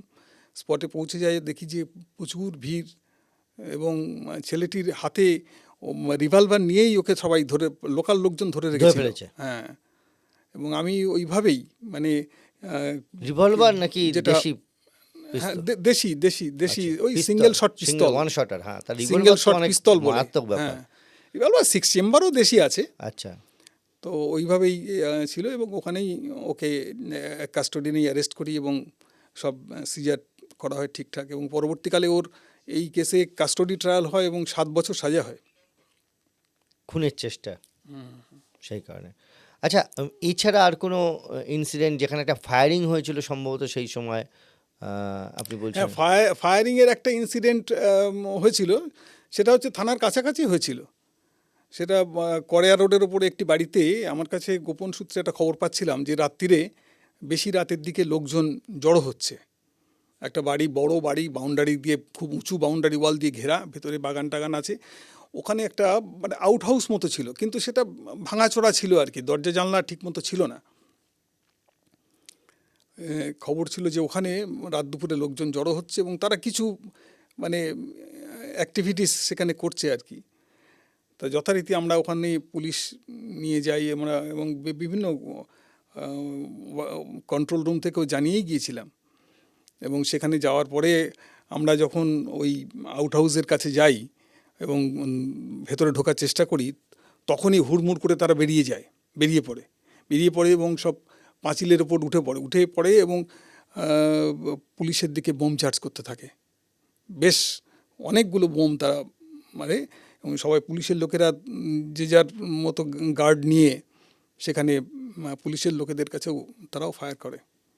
তাতে কি কারোর মৃত্যু বা মৃত্যু হয়নি, কিন্তু একজনের গুলি লেগেছিল, 3টে গুলি লেগেছিল তার আচ্ছা, মাথায়। তারপরে মারা যায়নি? না না, এই চামড়ার নিচে ঢুকেছিল, আচ্ছা, এবং এই 2 সাইডে আর কি, অ্যাবডোমেনের সাইডে। ক্রিমিনাল? হ্যাঁ, ক্রিমিনাল। আচ্ছা, তো এবং সে আলটিমেটলি ও এতে পৌঁছয় আর কি, হসপিটালে চলে যায়। হসপিটালে চলে যায় মানে ও ও পালিয়ে পালিয়ে গিয়ে হসপিটালে, আচ্ছা, চিত্তরঞ্জন হসপিটালে পৌঁছে যায়, আচ্ছা, এবং সেখানে ওকে আমরা অ্যারেস্ট করি আর কি। হ্যাঁ, পরে তো পুলিশের গার্ড কাছে পোস্টিং করে আসবেই, দেয়, এবং গার্ড অনেক দিন ছিল পরবর্তীকালে। তো এবং আরেকজনকেও স্পটেও ধরা হয়েছিল, একজন, তার নাম পাপ্পু। আচ্ছা, সে ওইরকম দিনের বেলায় খিদিরপুর এলাকায় সিকিউরিটি গার্ডের কাজ টাজ করতো, আচ্ছা, আর রাত্রির বেলায় এইসব ডাকাতির জন্য চেষ্টা করতো। ওখানে প্রচুর বোম পাওয়া গিয়েছিল, এবং বোম প্রিপারেশনের জন্য বোমের মশলা নিয়ে ওরা ওখানে বোম বানাতো অ্যাকচুয়ালি, ও ওই আউট হাউসটায়? ওই আউট হাউসটায়। আচ্ছা, তো এবং আমরা এই কেসেও আমরা এদের কাস্টডি ট্রায়াল করেছিলাম, এবং সাজা হয়েছে, একজন ওই বাড়ির যে একজন মালিক, একজন 88 বছর বয়স্ক একজন রিটায়ার্ড ইঞ্জিনিয়ার, আচ্ছা, তিনি এই কেসে সাক্ষী দিয়েছিলেন। মানে তার আউট হাউসে যেরকম হচ্ছে তিনি হ্যাঁ সাক্ষী হ্যাঁ, দিয়েছেন। উনি সাক্ষী দিয়েছেন। উনি তিনি বোমের আওয়াজে ঘুম ভেঙে যায়। আচ্ছা, এবং তিনি বাধা দেওয়ার জায়গা ছিলেন না, যেহেতু না, বয়স্ক মানুষ। সম্ভবই না, তার বাড়ি, উনি তো বাড়িতে ছিলেন, ঠিকই ঠিকই। কিন্তু উনি প্রত্যক্ষ করেছেন এবং আর কি ওই বোমের আওয়াজেই ওনার ঘুমও ভেঙে গিয়েছিল সেই সময়। এই যে বারবার আপনি বলছেন একটা ঘটনা, যে একজন ক্রিমিনালকে কাস্টাডি ট্রায়াল করিয়ে তাকে সাজা দেওয়া, পুলিশের ক্ষেত্রে এটা পুলিশের কাজের তো দুটো তিনটে ভাগ রয়েছে। আপনি যেমন প্রথম দিকে বললেন যে ভিভিআইপি সিকিউরিটি দেওয়া, তারপর বলছেন যে ইন্টেলিজেন্স কালেকশন করা বিভিন্ন জায়গা থেকে। 3 নম্বর হচ্ছে কোনো অপরাধ হলে সেখানে অপরাধীকে ধরে উপযুক্ত তদন্তের মাধ্যমে শেষ পর্যন্ত আদালতে গিয়ে তাকে দোষী সাব্যস্ত করে সাজা দেওয়া। কোনটা সবথেকে গুরুত্বপূর্ণ কাজ বলে আপনার মনে হয়? সবটাই গুরুত্বপূর্ণ। কেসের ডিটেকশন এবং কেসের trial both are very important, এবং দুটোই খুব গুরুত্বপূর্ণ। এবং ট্রায়ালের ক্ষেত্রে সাক্ষী যারা থাকে তাদের উপরে অনেকটাই ডিপেন্ড করে ঠিকঠাক সাক্ষীর উপরে। বহু ক্ষেত্রে দেখা যায় যে পুলিশ সব ঠিকঠাক মানে কেসটা ঠিক করেছে, অ্যারেস্ট ঠিক করেছে, কিন্তু সাক্ষী অনেক সময় হোস্টাইল হয়ে যায়, তারা দিতে চায় না। অনেকগুলো ব্যাপার আছে এইসব অফেন্স এগেন্সট পার্সন বা এইসব ক্ষেত্রে আপনার টিআই প্যারেডের ব্যাপার থাকে, অনেকে জেলে গিয়ে শনাক্তকরণের ব্যাপারে তাদের অনেকের আপত্তি থাকে। এরকম অনেক ক্ষেত্রে দেখা গেছে যে জেনুইন আসামি অ্যারেস্ট হওয়ার পরেও এইসব টিআই প্যারেডের সমস্যা বা যারা অভিযোগকারীর তরফ থেকে সহযোগিতার অভাবে আসামি খালাস হয়ে গেছে বা বেল হয়ে গেছে। তো এরকম ঘটনার ক্ষেত্রে শোনা যায় নাকি অনেক সময় সাক্ষী তৈরি করে রাখে পুলিশ? সেটা আমি বলতে পারবো না। সাক্ষী যেটা বলছেন অনেকে বলে, হয়তো আমি ঠিক, আমার অভিজ্ঞতা নেই। তো এই যে যখন একটা ঘটনা ঘটলো এবং আপনি বলছেন যে সাক্ষীর অভাবে বা টিআই প্যারেডে শনাক্তকরণের অভাবে কেসটা ভণ্ডুল হয়ে গেল, তখন খারাপ লাগতো না? হ্যাঁ, নিশ্চয়ই। এ তো দেখুন, একজন পুলিশ অফিসার বা তদন্তকারী অফিসারের তো এটাই তো এই কেসের মানে পরিণতি যদি কনভিকশন হয়, সেটাই তো একমাত্র তার কি বলবো মানে সন্তুষ্টির জায়গা। দিস ইজ দি মানে মেন স্যাটিসফ্যাকশনের জায়গা তো ওইটাই। যদি এরপর আমি এরপর পরিণতিটা, এরপর আপনি কোথায় কাজ করলেন? বালিগঞ্জ করে আর পর এরপরে? বালিগঞ্জ করার পরে আমি বালিগঞ্জেও একটা কেসে কনভিকশন করেছিলাম। হ্যাঁ, বলুন। সেক্ষেত্রে একটা ওই বধূ নির্যাতনের মামলা হয়েছিল। কি হয়েছিল? স্বামী এবং শাশুড়ির এগেনস্টে অভিযোগ ছিল। একটা 498-এ ও ভদ্রমহিলা গায়ে আগুন লাগিয়ে আত্মহত্যা করেন। ওনার ছিল মানে ও তো মারা গেলেন, উনি তো, কিন্তু ওর বাড়ির তরফ থেকে কমপ্লেন করেছিল যে এরকম ওকে বাড়িতে আসতে দিত না। ইভেন ওদের যদি কোনো প্রোগ্রাম থাকতো বাপের বাড়ির, সেক্ষেত্রেও অনেক সময় অ্যালাউ করতো না বা করেনি, এরকম ধরনের একটা অ্যালিগেশন ছিল। তো এটাও এন্ডেড ইন কনভিকশন, 10 বছর সাজা হয়েছিল। কোনোদিন এমন ঘটনা ঘটেছে যা মনে করছেন যাকে অভিযুক্ত বা দোষী পরবর্তীকালে বুঝতে পেরেছেন যে সে দোষী নয়? হ্যাঁ, এরকম তো হতেই পারে। আচ্ছা। এটা অনেক সময় পুলিশকে তো সোর্স ইনফরমেশনে কাজ করতে হয়।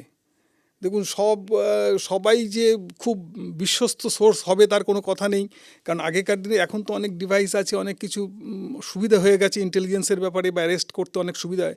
আগে তো পুরোপুরি এইসব ম্যানুয়াল সোর্স, ফিজিক্যাল সোর্সের উপরই ডিপেন্ড করতে হতো। তারা অনেক সময় দেখা গেছে যে তারা নিজেদের ঠিকঠাক স্বার্থে ভুল তথ্য দিচ্ছে। নিজেদের স্বার্থে ভুল তথ্য দিচ্ছে। এটা অসম্ভব কোনো ব্যাপার না, এরকম হয়েছে, আমাদেরও হয়েছে।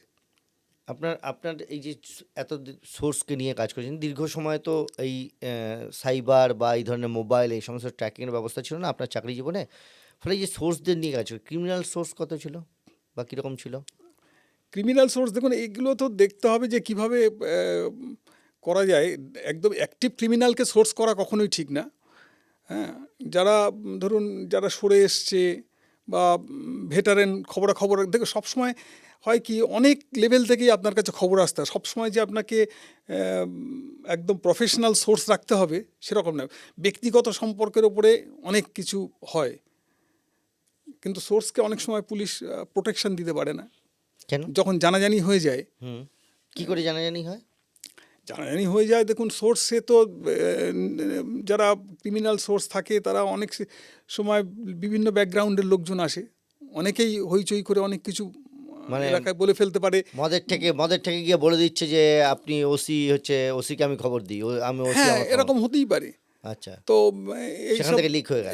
এখান থেকে সে নিজের বিপদ নিজে ডেকে আনে অনেক সময়। আর অনেক সময় পুলিশেও ওপেনলি যদি সোর্সের সঙ্গে যোগাযোগ করে বা যাতায়াত করে, সেটাও একটা সমস্যার কারণ হতে কিরকম পারে। সমস্যার?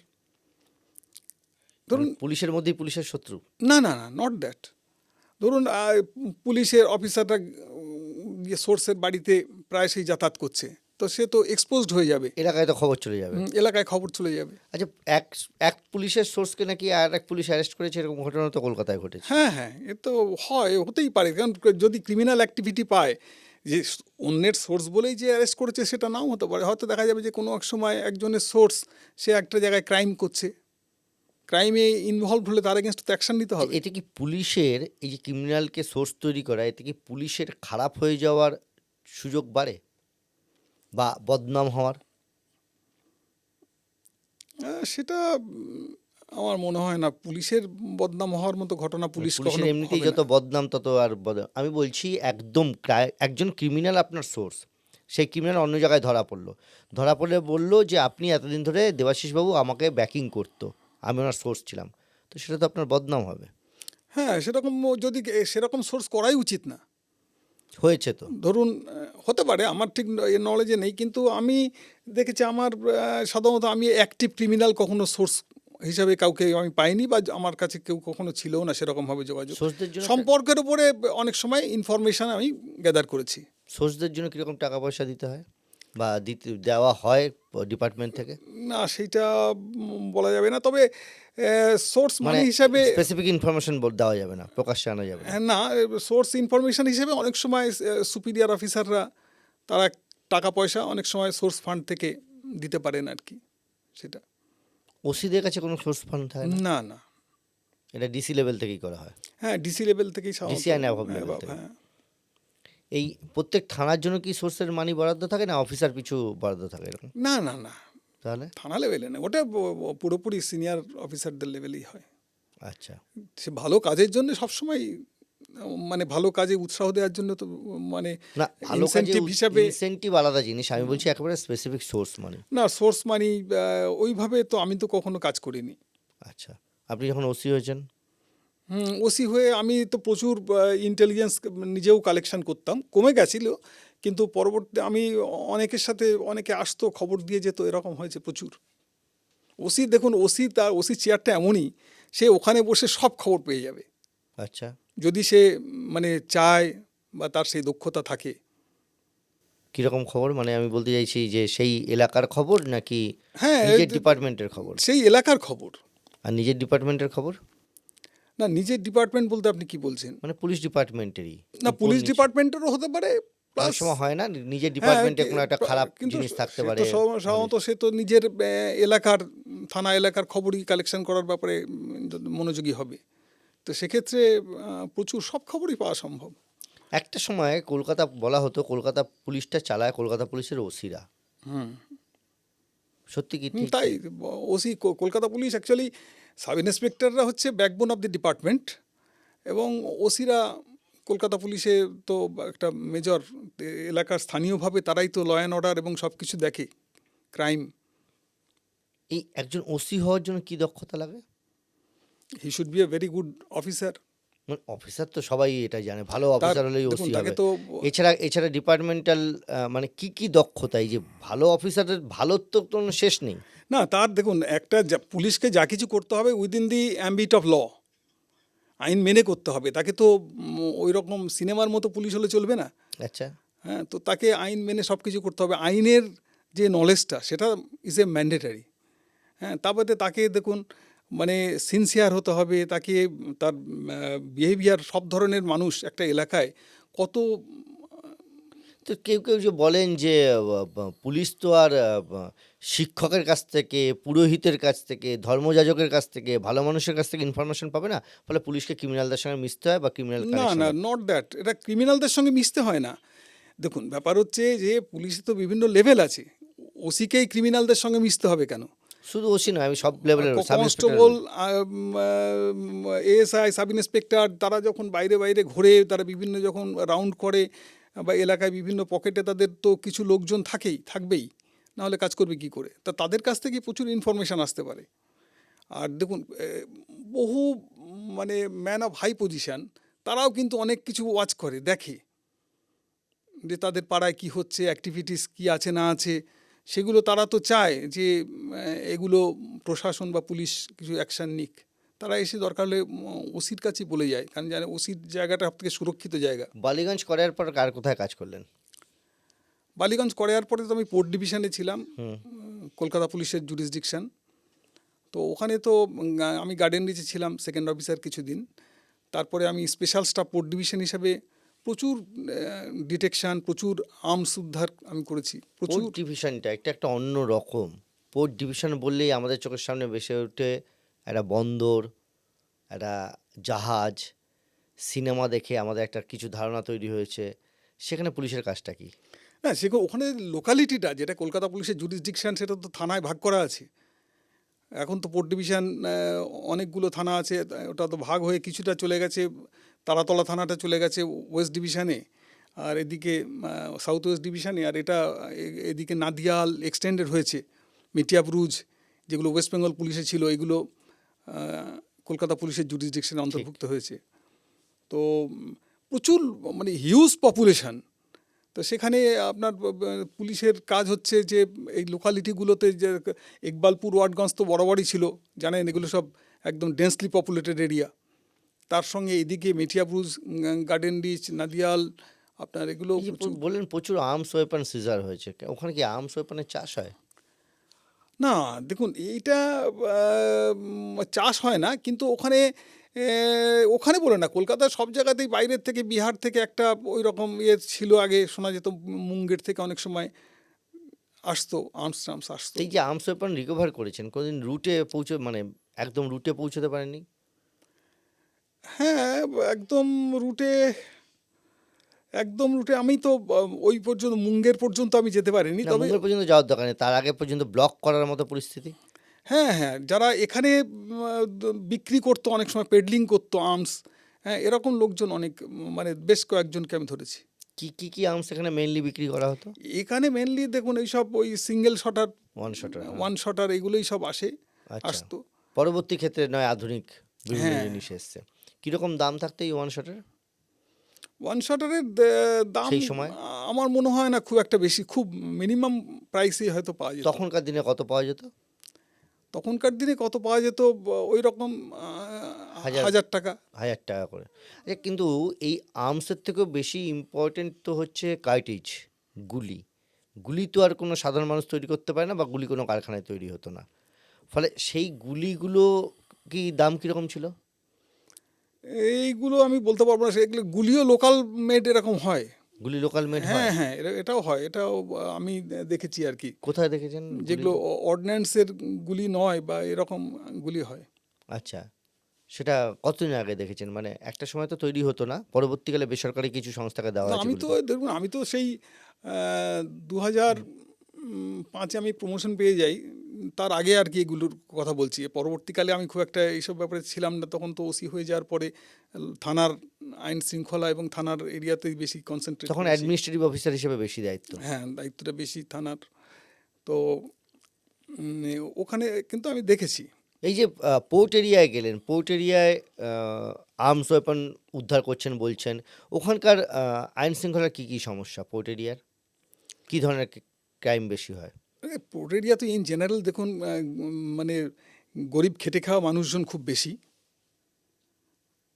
সেই সব আছে। আর কিছু তো যারা ওখানে তো অনেক বড় বড় জিনিস, যেমন গার্ডেন শিপ বিল্ডার্স আছে, হ্যাঁ, তাদেরই অনেক বড় বড় ইউনিট আছে পোর্টের মধ্যে, বিভিন্ন কাজে, মানে সাধারণ লেবার ক্লাস প্রচুর আছে। ক্রাইম দেখুন, ক্রাইম তো সর্বত্রই আছে, পোর্টেও ছিল। না, সেই ক্রাইমের কি অন্য কোনো ধরন ছিল? হ্যাঁ, পোর্টের মধ্যে একটু আপনার এইসব মানে আর্মস টার্মস, এই দেশি আর্মস টার্মস, এগুলো একটু মানে বেশি ছিল আর কি। বেশি ইউটিলাইজড হতো। কেন? ইউটিলাইজ মানে ছিল আর কি। কেন ওখানে কি টাকা পয়সা তোলার ব্যাপার ছিল? অনেক সময় আত্মরক্ষার একটা হয়তো ব্যাপারগুলো এসে যায়, বা আত্মরক্ষা মানে হচ্ছে শো শো করা আর কি, এরকম একটা ভয়, মানে যে আমিও আমার কাছেও আছে এরকম একটা ব্যাপার। তার মানে তো ক্রিমিনাল ইন্টেনশন তার মধ্যে না, আছে। ক্রিমিনাল ইন্টেনশন কিছু নেই। এই শো করাটাও তো একটা হ্যাঁ, শো করা মানে দেখুন এই মানে এটা ওই সেলফ একটা স্যাটিসফ্যাকশন আর কি, যে আছে এরকম একটা ব্যাপার। আমরা তো ইনফরমেশন নিয়ে অনেক এরকম অ্যারেস্টও করেছি সেই সময়। তাতে কি কমেছে? এখন কিন্তু এগুলো খুব একটা আমার মনে হয় না যে দেশি আর্মস খুব বেশি আমাদের কলকাতা শহরে এখন আছে। সেরকম কিছুই নেই, কেউ কিছুই ব্যবহারই করে না। ব্যবহারই করে না। কারণ অনেক আধুনিক ওয়েপন মুঙ্গের থেকেই আসে, 9mm কার্বাইনও পর্যন্ত মুঙ্গের থেকেই আসে। ফলে ওগুলোর আর কোনো প্রয়োজনীয়তা নেই। আপনি বলছিলেন একসময় রিভলভারটা হয়তো সেভাবে করতে পারে না, কিন্তু পিস্তল 9mm কার্বাইন এটাও আকছাড় এখন ব্যবহার করা হচ্ছে। এখন তো আমি ঠিক ব্যাপারটা ওয়াকিবহল নই অতটা, আমি তো ঠিক বলতে ফলে পারবো না। ওই ওয়ান শটারের আর কোনো ব্যবহারযোগ্যতা নেই। আপনি কোনো একটা মাদকের কথা বলছিলেন, মাদক হ্যাঁ। ধরা পড়া বা কিছু? অ্যাকচুয়ালি পুলিশের চাকরিতে যখন আমরা ঢুকি সেই সময় কলকাতাতে একটা মাদকের খুব বেশি একটা অ্যাডিকশান, একটা স্কুল ছাত্র থেকে শুরু করে বিভিন্ন লেভেলে, বিশেষ করে যারা সমাজের একটু ডিপ্রাইভ ক্লাস, যারা চুরি টুরির মধ্যে অনেক সময় ইনভলভ থাকে, তাদের মধ্যে খুব ব্যাপারটা মাদক নেওয়ার প্রবণতা মাদক নেওয়ার তৈরি প্রবণতা দেখা যাচ্ছিল। এবং সেই সময় আমি করেয়া থানাতে যখন আসি, তখন কিন্তু আমি তখন থেকে শুরু করেছিলাম মাদকের এগেনস্টে এবং আইডি লিকারের এগেনস্টে প্রায় যুদ্ধ ঘোষণা করেছিলাম, আচ্ছা, এবং সেখানে প্রচুর কেস করি। ওই এলাকায় তো প্রচুর সেই সময় হ্যাঁ, এই ধরনের প্রচুর তিলজলা শিবতলা লেন, হ্যাঁ। তিলজলা মসজিদ বাড়ি লেন, এখানে আমি প্রচুর লোককে অ্যারেস্ট করি। তার মধ্যে একজন মহিলা পেডলার ছিল, I still recollect her name, Nurjahan. ঠিক তাকেও অ্যারেস্ট করেছিলাম এবং তার ট্রায়ালও হয়েছিল।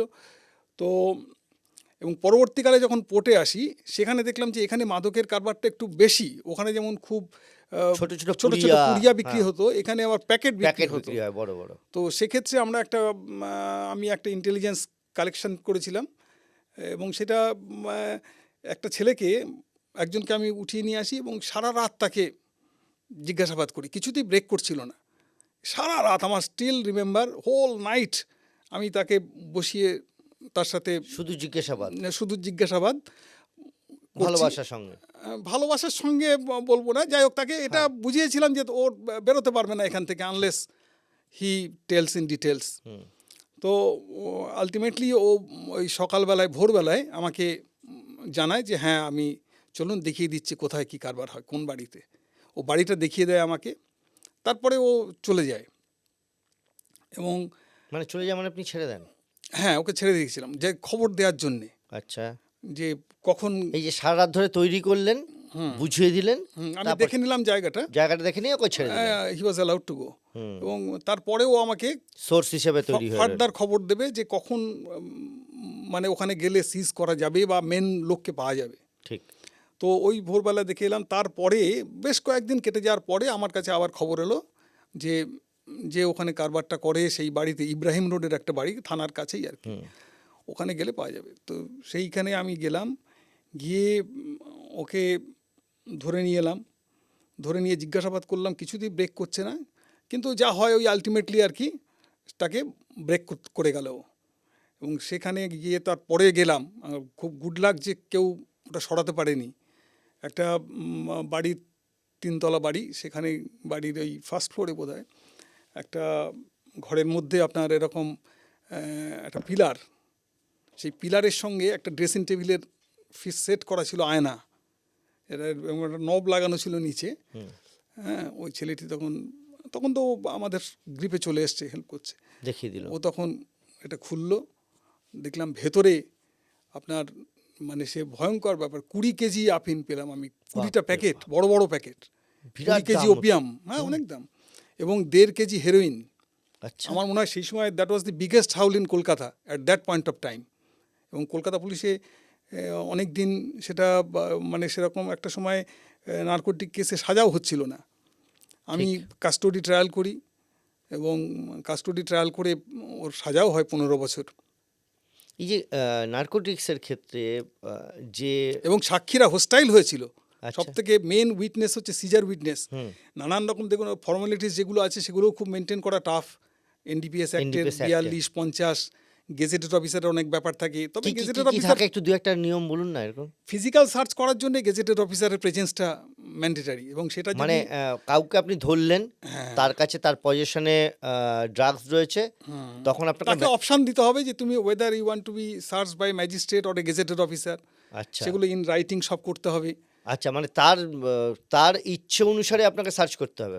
হ্যাঁ নিশ্চয়ই, তাকে এবং নিজেকেও বলতে হবে যে তুমি যদি আমাকে সার্চ করতে চাও তুমিও আমাকে সার্চ করতে পারো, যে I am not planting anything from outside, আচ্ছা that has to be proved, this is very important. আচ্ছা, কিরকম এটা বলুন। ধরুন আপনি কোনো একটা জায়গায় কাউকে ধরলেন, আমি সাক্ষী প্রকিওর করে নিয়ে আসতে পারি, বা ওখান থেকে সাক্ষী জোগাড় না করতে আপনি পারি। কাউকে ধরলেন, সাক্ষীর তার কাছে সামনে ড্রাগ, তাকে অপশন দিতে হবে আচ্ছা যে তোমাকে সার্চ করা হবে, তো তুমি কিভাবে সার্চ হতে চাও, ধর ফিজিক্যাল সার্চের জন্য, যে তুমি কি কোনো ম্যাজিস্ট্রেটের সামনে সার্চ হতে চাও নাকি না কোনো গেজেটেড অফিসারের সামনে।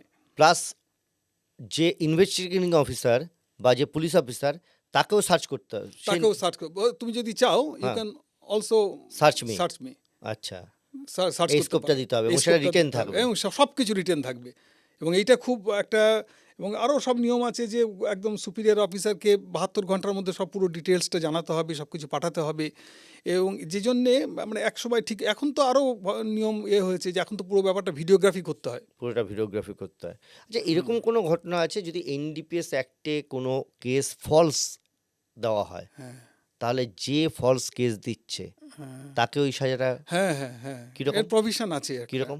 আইনেই প্রভিশন আছে, যদি কাউকে ফলসলি ইমপ্লিকেট করা ধরুন হয়। আপনি আমাকে একটা এনডিপিএস অ্যাক্টে কেস দিলেন, হ্যাঁ সেটা দেখা গেল প্রুভড হলো যেটা ফলস, হ্যাঁ, তাহলে না কোর্টে অ্যাকুইটাল হলেই যে ফলস প্রমাণ হবে তা নয়। ওটা অ্যাকুইটাল না, দেখা গেল আপনি ইন্টেনশনালি আমাকে ওই কেসটা দিয়েছেন, তখন আমার যে সাজাটা হওয়ার কথা হ্যাঁ। সেই সাজাটা আপনাকে নিতে Yes. হবে। তো এই ক্ষেত্রে এটা একটা বড় সাকসেস ছিল কলকাতা পুলিশের সেই সময়, মানে 20 কেজি ওপিয়াম এবং 1.5 কেজি হেরোইন, ভাবা যায় না। ভাবাই যায় না। তো এটা, এবং 15 বছর সাজা হয়েছিল অনেক দিন পরে, খুব মানে আমার তো মনে হয় এটা আমার একটা মেজর অ্যাচিভমেন্ট ছিল ওই সময় অ্যাট দ্যাট টাইম। এবং I was not only it's my contribution, আমাদের পুরো পুরো সবাই ডিপার্টমেন্টের কন্ট্রিবিউশন ছিল, আমি এর জন্য রিওয়ার্ডেডও হয়েছি, কমিশনার অফ পুলিশের রিওয়ার্ড পেয়েছি। এরপর এই যে কলকাতা পুলিশে এত বছর চাকরি করলেন, এই চাকরি করার পরে কি মনে হয় কলকাতা পুলিশের সাম্প্রতিককালে বিভিন্ন সময় বিভিন্ন ঘটনার পরিপ্রেক্ষিতে বলা হয় পুলিশের দক্ষতা বা যোগ্যতা নেই, পুলিশের কি আসলে দক্ষতা বা যোগ্যতা কমেছে? না, নট অ্যাট অল, পুলিশের দক্ষতার কোনো ঘাটতি নেই, কিন্তু এটা বলা বোধহয় যুক্তিসঙ্গত নয় আর কি, আমার যা মনে হয়, কোনটা? যে পুলিশের দক্ষতা কমে গেছে, পুলিশ সামলাতে পারছে না। আমার তো মনে হয় পুলিশ ঠিকই করছে কাজ। রাজনৈতিক প্রভাব? রাজনৈতিক প্রভাব তো চিরকালই থাকেই। দেখুন, এটা তো যে থানার ওসি লেভেলে বা সিনিয়র লেভেলে, তারা গ্রাউন্ড লেভেলে আমার তো মনে হয় না এগুলোর খুব একটা ইম্প্যাক্ট আছে। হ্যাঁ, তো আমি তো বিভিন্ন থানায় ওসি ছিলাম, সেরকম কোনো আমি রাজনৈতিক চাপ বা কিছু সেরকম, সেটা তো আপনি ছিলেন 15-20 বছর আগে। না না, আমি তো এই আপনার 15 সাল পর্যন্ত ছিলাম, 2015 সাল পর্যন্ত। কোনো চাপ কোনো কিছু অনুভব করেন? না, তার সেরকম আগেও কিছু হয়নি। করেননি? তার আগে চাপ ছিল না?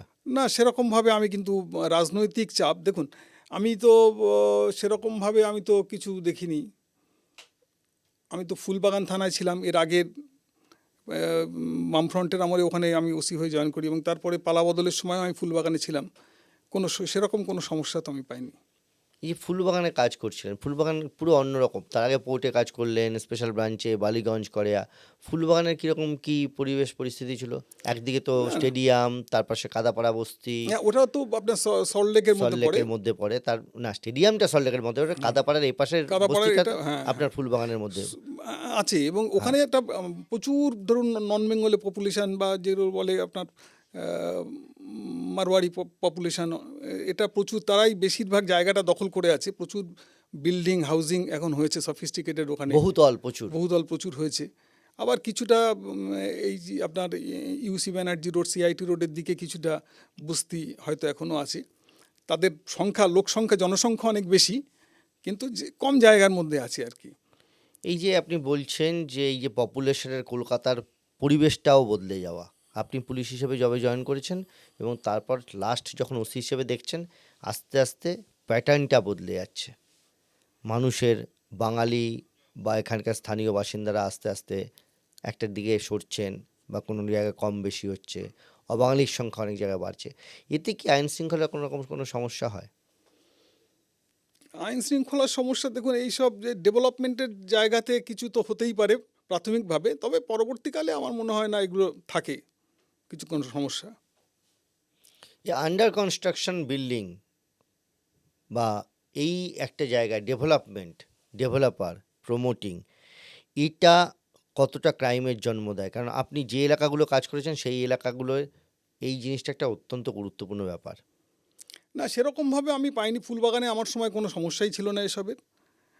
আর আমি যাদবপুর থানার ওসি ছিলাম, সেখানে কোনো আমি 2.5 বছর ছিলাম সেখানে। যাদবপুরে খুব বেশি নেই। হ্যাঁ, ক্রাইম ক্রিমিনাল ছিল বটে, কিন্তু আর ইউনিভার্সিটি নিয়ে কিছু সমস্যা হয়তো হয় অনেক সময়, কিন্তু আদার সেরকম কোনো সমস্যা আমি পাইনি। যাদবপুর ইউনিভার্সিটিতে নাকি ইউনিভার্সিটির এই যে বদনামগুলো লোকে বলে বা যে কথাগুলো বলা হয় কতটা সত্যি? যাদবপুরে ছিলেন তো আপনি। না না, যাদবপুর নিয়ে অত সমস্যা হওয়ার কথা নয়। এখন ব্যাপার হচ্ছে যে দেখুন, আমি তো ব্যক্তিগতভাবে আমার সময় আমি 3 জন ভিসি পেয়েছিলাম ওখানে। প্রত্যেকের সঙ্গে ভালো ব্যক্তিগত সম্পর্ক ছিল এবং তাদের সঙ্গে নিয়মিত যাতায়াত ছিল।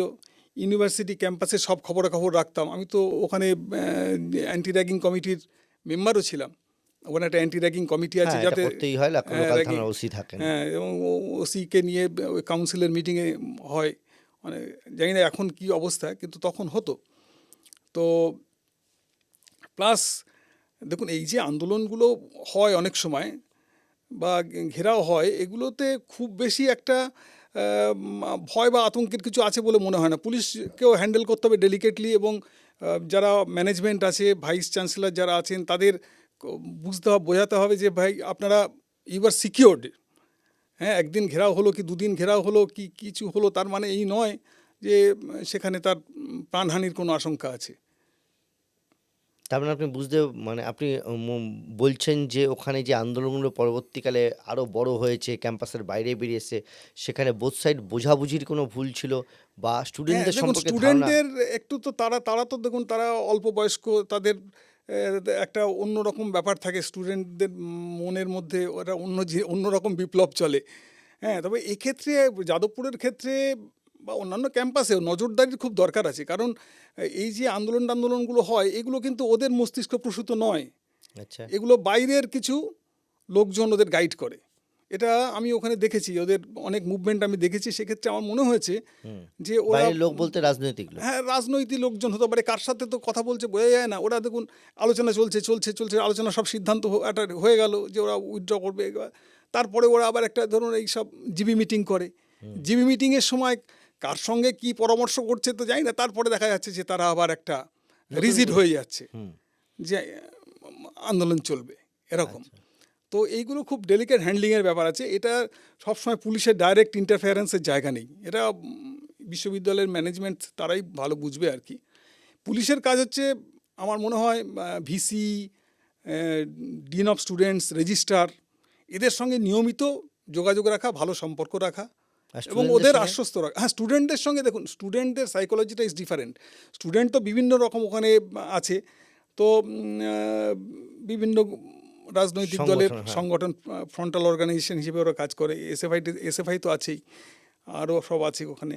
তো যাই হোক, আমার মনে হয় স্টুডেন্টদের মধ্যেও কিছু ফিলার যদি থাকে বা লোকজন থাকে, তাহলে তো আরও ভালো হয়। তাছাড়া হোস্টেলগুলোতে দেখা দরকার যে সেখানে বাইরের লোকেরা যাতে কোনো মতেই এন্ট্রি নিতে না পারে। যাদবপুরে মেন হোস্টেল বা ইউনিভার্সিটি ক্যাম্পাসের ভেতরে পিজি হোস্টেল বা যেগুলো আছে আর কি, হ্যাঁ, এইসব জায়গাতে মানে আপনি বলছেন নজরদারিটা আরো একটু ভালোভাবে করলে পরে এই নজরদারিটা, সমস্যা। ইয়েস, এবং থানা থেকে একটু ইন্টেলিজেন্সটা দরকার যে হোস্টেলে কি হচ্ছে কিছুই জানলাম না। হোস্টেলের বহু ছেলে তো থানাতে আসে, কিছু একটা ডায়েরি করতে এলেও আসে অ্যাডমিট কার্ডে। তাদের সঙ্গে একটু গুড বিহেভ করে তাদের সঙ্গে, আমার কাছে তো প্রচুর ছেলে আসতো। ছেলে মেয়ে সবাই আসতো এবং আপনি হ্যাঁ, সেই জায়গা থেকে হ্যাঁ, হ্যাঁ, দাদা, আমি তো প্রচুর ওদের সাথে কথা বলতাম। এই যে সাব ইন্সপেক্টর জয়েন করলেন, ধীরে ধীরে প্রমোশন পেয়ে কলকাতা পুলিশের ডিসি, এই দীর্ঘ পথ অতিক্রম করা, এরপর ব্যাটালিয়নে আপনার পোস্টিং হলো।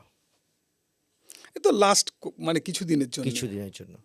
আপনি একটা জিনিস বলুন, সেটা হচ্ছে কলকাতা পুলিশের কিছু অফিসাররা যারা চিরকাল ভালো ভালো থানার ওসি দায়িত্ব পেয়েছেন, এটার জন্য কি আলাদা কোনো যোগ্যতা লাগে? না দেখুন, এটা তো কে কোথায় কাজ করবে, এটা that would be decided by the higher authority. Higher authorities, ঠিক। কমিশনার অফ পুলিশ বা যারা করেন আর ব্যক্তিগত কি সম্পর্ক সিদ্ধান্ত। লাগে? সেটা আমি বলতে পারবো না, আমার তো মনে হয়েছে যে যোগ্যতা অনুযায়ী এটা হয়। তার মানে আপনার যোগ্যতা কম ছিল? না, আমার তো তা কখনো মনে হয়নি। তাহলে আপনি কেন শুধু সামান্য কয়েকটা জায়গায় কাজ করলেন? না না, আমি তো তারপরে আমরা তো আমাদের ব্যাচের এমন একটা ইয়ে ছিল, প্রমোশন হয়ে গেল তাড়াতাড়ি। আমি তো সেই 2005 সালে অ্যাডিশনাল ওসি সাউথ পোর্টে ঢুকলাম, আর 2015 সালে কাশীপুরের ওসি থেকে প্রমোশন প্রমোশন পেলাম। 10 বছরের টানা মধ্যে? 10 বছর মানে অ্যাডিশনাল ওসি এবং ওসি, কোথাও আমার কোনো ব্রেক নেই। কোনো অসুবিধা কিছু হয়নি? হ্যাঁ, তাহলে কেন আমি এটা বলবো? তার মানে আপনার বেটার যোগ্যতা ছিল? দেখুন, সেটা তো অনেকেই ওপরওয়ালা এরকম- বিচার করবেন। অনেকেই নাকি এরকম পায়নি। যারা পায়নি তারা কেন পায়নি সেটা তো হতে পারে, আমি জানি না, তাদের কোনো সমস্যা থাকতে পারে নিশ্চয়ই, কিন্তু আমার ক্ষেত্রে আমি কোনো সমস্যা দেখিনি আর কি। কলকাতা পুলিশের চাকরি করে আপনি হ্যাপি? হ্যাঁ, ডেফিনেটলি। খুব মানে আমি এইরকম একটা অর্গানাইজেশনে সার্ভিস করতে পেরেছি, আই এম ফিলিং প্রাউড, এবং আমি মানে খুব ধন্য আর কি। অনেকে আছে যারা পুলিশের চাকরিতে বলা হয়, বলে যে তারা পুলিশের চাকরিটা না করলে সময় দিতে পারেনি বাড়িতে, বাড়ির পরিবারের জন্য সময় দেওয়া হয়নি। হ্যাঁ, এটা তো অতি বাস্তব। আমাদের চাকরিতে সব থেকে মানে স্যাক্রিফাইস হচ্ছে আমাদের পরিবারের, স্ত্রী এবং ছেলেমেয়েরা, তারা তো সব থেকে স্যাক্রিফাইসটা তাদের বেশি। তারা যদি ঠিকমতো মানে এই জিনিসগুলো ওভারকাম না করতে পারে, তাহলে তো খুব মুশকিল হয়ে যাবে চাকরি করা। তারপর আপনি বলছেন আপনি ভাগ্যবান। হ্যাঁ, এটা না, কাজের ক্ষেত্রে আমি বলছি যে আচ্ছা, এই যে মানুষের জন্য কাজ করা, এটা তো একটা ভাগ্যের ব্যাপার। আপনার ছেলে মেয়ে কি করেন, যদি আমার বলতে অসুবিধা না থাকে? ছেলে আমার ছেলেমেয়েরা বাইরে মানে দেশের মধ্যেই আছে। একজন গুরগাঁওতে আছে, ও একটা মানে স্টার্ট আপ করেছে আর কি, ওখানে আছে, চালায়। আর আরেক ছেলে গুডরিক কোম্পানিতে চাকরি করে। আচ্ছা, 2 ছেলে। তো কখনো তাদের মনে হয়নি পুলিশ করবেন বা তারা পুলিশের চাকরিতে আসবে? না, ওদের সেরকম আমি তো এইসবগুলো দেখিনি।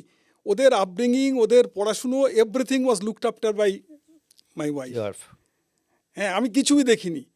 আমি তো মানে যে সারাদিন মানে পুলিশ ইভেন মানে এতটাই স্যাক্রিফাইস। আমি একটা ঘটনা বলছি। আমি আমার মিসেসের একটা মেজর অপারেশন ছিল, হসপিটালে ভর্তি ছিল। আমি ফেলে দিয়ে ঝাড়খণ্ডে চলে যাই। ঝাড়খণ্ডে মানে আপনার ধানবাদে, ওখানে ব্যাংক মোড় পুলিশ স্টেশনে দুজন ধরা পড়েছিল উইথ AK-47। তাদের একটা কলকাতা কানেকশন পাওয়া গেছিলো আর কি সেই সময়। তো সেটা এনকোয়ারি করার জন্য আমাকে পাঠিয়েছিলেন ডিসি। তা আমি চলেই গেলাম। আমার ওয়াইফও বললেন যে ঠিক আছে তুমি যাও, আমি সামলে নেব ব্যাপারটা। তো অনেক সময় কিছু একটা খেদ হয় যে এটা থাকা উচিত ছিল, আমার থাকতে পারিনি। কিন্তু তারপরে নিজেকে সৌভাগ্যবান মনে করেন মানুষের জন্য সার্ভিস ডেফিনেটলি, দিতে? ইয়েস। আমি এই যে কলকাতা পুলিশে চাকরি করেছি, আমি সৌভাগ্যবান এই জন্যে যে আমার যোগ্যতার স্বীকৃতিও পেয়েছি। 2005 সালে রাজ্য সরকার তৎকালীন আমাকে প্রশংসা পদকে আমাকে দিয়েছে এবং পুরস্কৃত করেছেন। 2013 সালে বর্তমান মাননীয় মুখ্যমন্ত্রী মমতা ব্যানার্জি, ওনার কাছ থেকে আমি বেস্ট কেপ্ট পুলিশ স্টেশনের পুরস্কার পেয়েছি, এবং আমাকে রাজ্য সরকার নমিনেট করেছে, এবং আমি পেয়েছি রাষ্ট্রপতি পুরস্কার IPM, ইন্ডিয়ান পুলিশ মেডেল, 2023 সালে আমি পেয়েছি। তো এইগুলো আমি সত্যিই বলছি, এত পাওয়ার আমি যোগ্য কিনা আমি জানি না, কিন্তু I am grateful to my department যে আমার কাজের স্বীকৃতি আমি পেয়েছি। কেস ডায়েরিতে অনেক অতিথি এসছেন, তাদের জীবনের অনেক দুঃখের কথা বলেছেন, অনেকে বলেছেন তাদের সাফল্যের কথা। দেবাশিস চক্রবর্তী এমন একজন অফিসার যিনি তার দুঃখের কথা বলেছেন, সাফল্যের কথা বলেছেন, কিন্তু গৌরবের কথা বলেছেন। কলকাতা পুলিশের চাকরি করে তিনি এখনও মনে করেন যে এটা তার অন্যতম সাফল্যের জায়গা, গৌরবের জায়গা, যা আগামী দিনে পুলিশের চাকরিতে যারা আসবেন বা এখন যারা চাকরি করছেন তাদের কাছে অবশ্যই প্রেরণার। আজ কেস ডায়েরি এ পর্যন্ত।